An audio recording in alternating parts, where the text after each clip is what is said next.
What is going on YouTube? Welcome back to another video, and I would just like to take this opportunity to say happy Thanksgiving to everybody, and I hope you actually have a good. So today, in the spirit of Thanksgiving, at least I think this is coming out around Thanksgiving. Hopefully it is. Hopefully it isn't. It might be a day late. I'm not sure. I thought we'd talk about wild turkeys. I mean, does anybody actually know the true history of turkeys in America? It's actually relatively interesting, and like I've said before, believe it or not, at one point turkeys were actually going to be our like country's actual symbol instead of the bald eagle. I don't know if we're going to get into that today, but I just thought it'd be really cool to go ahead and jump into an article and give you guys some histories on wild turkeys in America.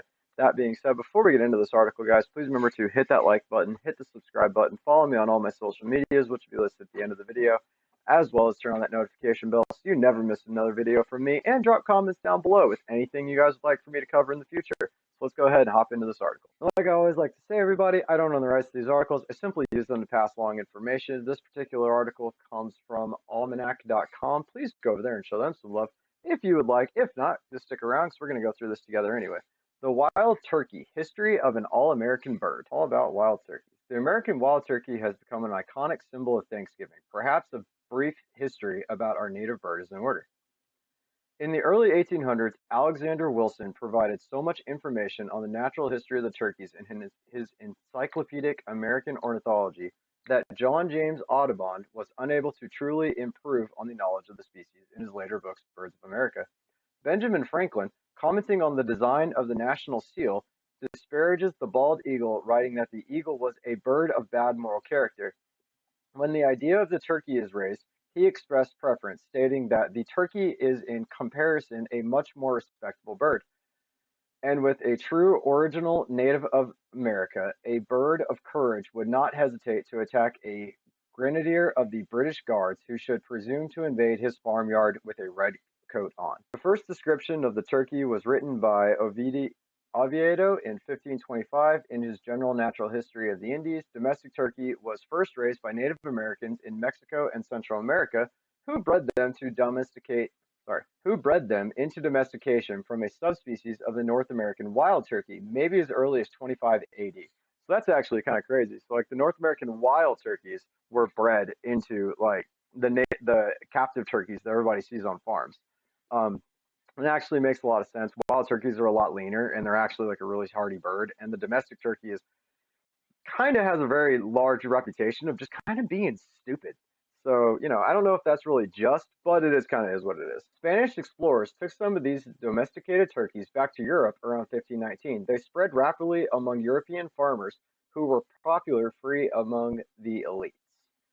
In 1541, Archbishop Cranmer ordered that large fowls such as cranes, swans, and turkeys should be but one in a dish. The turkey became a common dish at all festivals in England during the 1500s. They were the usual fare at Christmas dinner. So they were actually on there for Christmas as opposed to Thanksgiving. That's kind of cool. Return to the Americas. Turkeys returned to the Americas with English colonists in Virginia and Massachusetts in the early 1600s. Those colonists were surprised to learn that Native Americans were already tapped into the native wild turkeys that had remained part of America's landscape all along.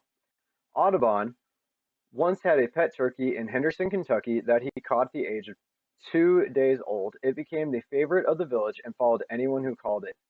At age 2 years, it flew off and did not return. A while later, Audubon ordered his dog to chase a large gobbler he saw during a walk of 5 miles. The turkey paid no attention to the dog, and Audubon realized it was his favorite pet, being unafraid of the dog. So he lost his turkey, and this dog went to go get it, and he knew it was his turkey because his dog, it just didn't care because it was just raised around the dog. To extinction and back. Turkeys were numerous in Massachusetts in oaks and chestnut forests from 1711 to 1717. They sold at markets for 1 shilling 4 pence, but by the 1820s the birds had greatly declined and the price had increased tenfold. The last turkey was killed in Massachusetts in 1821. During most of the 20th century, wild turkeys almost went extinct due to habitat loss, but due to an ambitious relocation program, the wild turkey can now be found in large numbers in every state in the U.S. except Alaska.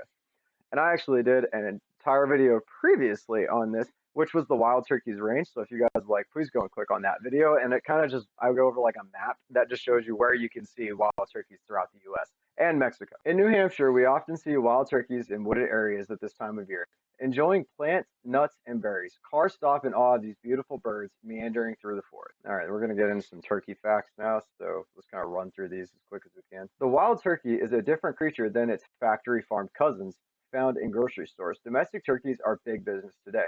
Young turkey birds are called poults, and an adolescent is called a jake. As soon as 24 hours after hatching, a young poult is up and running around in search for food. When a turkey is excited, it can change the color of its head to red, pink, white, or blue.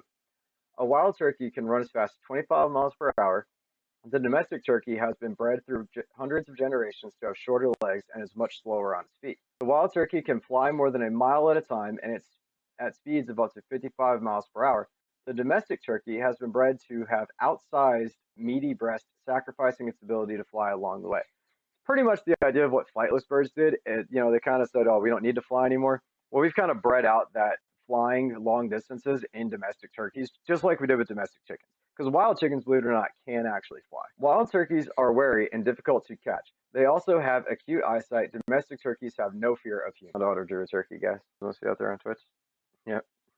You will find that wild turkeys sleep in trees, roosting high up in the branches every night. Hope you have learned something to talk about at the Thanksgiving table. For more wild turkey facts, see our Turkey Via page. Well, that's pretty much it, guys. Pretty much a quick rundown of like wild turkeys and a brief history in America. And like I said, could you imagine what the U.S. would look like today if we actually had a turkey as our American symbol as opposed to a bald eagle? I mean, I don't know. Turkeys are really smart creatures, and Benjamin Franklin actually brought up a lot of good points when he suggested the turkey be our symbol as opposed to the eagle. But you know what, guys? I don't really know. I think it would have been interesting to see. I kind of like the eagle on our flag. Being a veteran, I enjoy the eagle on our flag. And I also think, though, that it would have been kind of interesting to see. All that being said, though, please let me know what you guys think in the comments down below. And remember to like, comment, subscribe, hit that noti bell, and I will see you guys in the next video.